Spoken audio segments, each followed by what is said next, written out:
Cuisinier sénégalais basé aux États-Unis, entrepreneur social et auteur de livres de cuisine. Et aujourd'hui, nous sommes à Africa Days avec SOS Sahel pour parler des produits culinaires oubliés, des ingrédients qui sont originaires de notre agriculture, des ingrédients qui sont très nutritifs et qui en plus, oh, très, des ingrédients très nutritifs, mais qui peuvent aussi avoir un impact sur notre économie. En ajoutant de la valeur, en faisant de la recherche, en investissant sur les petits paysans qui les cultivent.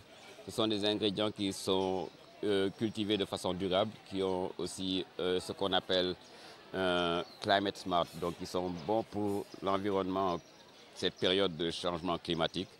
Donc, ils ont des opportunités. On les appelle lost crops, mais aussi on peut les appeler opportunity crops parce qu'ils offrent des opportunités et ils peuvent même opérer des miracles en changeant la dynamique de l'Afrique, qui est un importateur de produits alimentaires, la transformer en Afrique exportateur de produits alimentaires et devenir ce dont on rêve, la souveraineté alimentaire, grâce à ces ingrédients. Mais comme vous le savez, les miracles, ils ne se font pas tout seuls. Il faut que toute la communauté s'y mette, à commencer par les petits paysans jusqu'au niveau des politiciens, au niveau des chercheurs, au niveau des investisseurs, au niveau des entrepreneurs, des chefs. Chacun a son rôle à jouer, jusqu'aux consommateurs, pour ajouter de la valeur à ces ingrédients-là.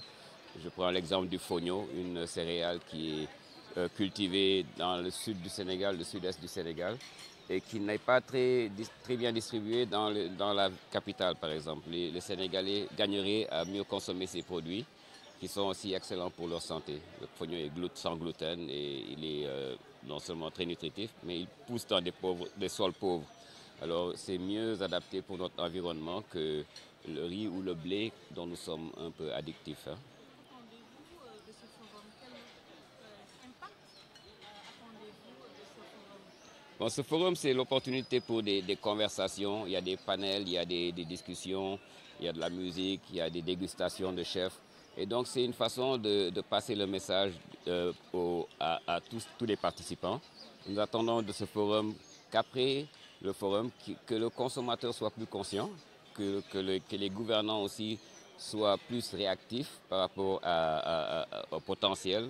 L'objectif, c'est de, comme on dit, de débloquer le potentiel de ces céréales et de ces produits sous-utilisés, afin qu'ils soient utilisés, afin qu'ils soient accessibles, afin qu'ils soient distribués dans nos marchés localement et à l'extérieur, afin que le consommateur, chaque jour, chaque matin, fasse le choix de manger un produit local à la place d'un produit exporté. Ça soutient notre économie et c'est mieux pour sa santé. Donc, C'est-à-dire, quel est le nombre de participants, le budget, pour nous avoir une idée? C'est euh, pas gratuit. non, non, j'ai pas les chiffres en tête comme ça parce que ça va être j'ai pas arrêté de courir, mais vous avez vu, il y a une bonne participation, hein, et c'est c'est ce qu'on espérait. Donc ça, ce n'est que le début en fait. On espère faire quelque chose de beaucoup plus grand l'année prochaine. On appelle ça un festival des Lost Crops.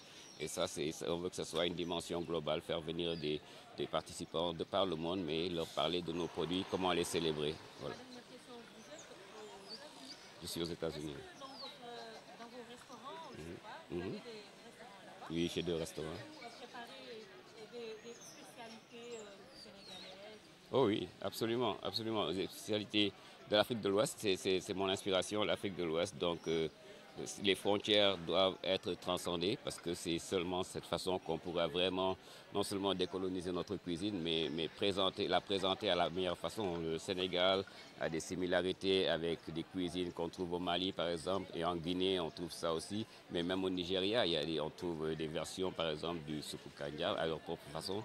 Donc c'est une cuisine qui transcende ses frontières et je pense que c'était cette décision qui était intentionnelle dans mes restaurants d'avoir cette cuisine qui était une cuisine d'origine ouest-africaine. Ouais. Quels sont les plats aujourd'hui, les spécialités qui sont présentées à vos invités, à vous, la presse, les gens qui ont la chance d'être ici aujourd'hui?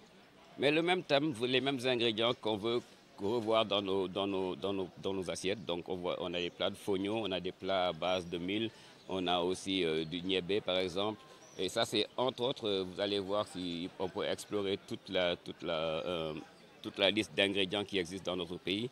J'ai aussi amené des chips de fonio parce que j'ai aussi une ligne de distribution aux États-Unis qui se focalise sur le fonio et que dans les supermarchés, on vend non seulement du fonio transformé, mais aussi on vend des snacks de fonio. Donc ces chips de fonio que vous pouvez voir sur les tables aujourd'hui sont des chips qui sont inspirés de nos recettes traditionnelles. Il y a donc différentes saveurs de ces chips que vous pouvez voir aujourd'hui, des saveurs à base inspirées du yassa, donc ça a un goût de citron et de piment.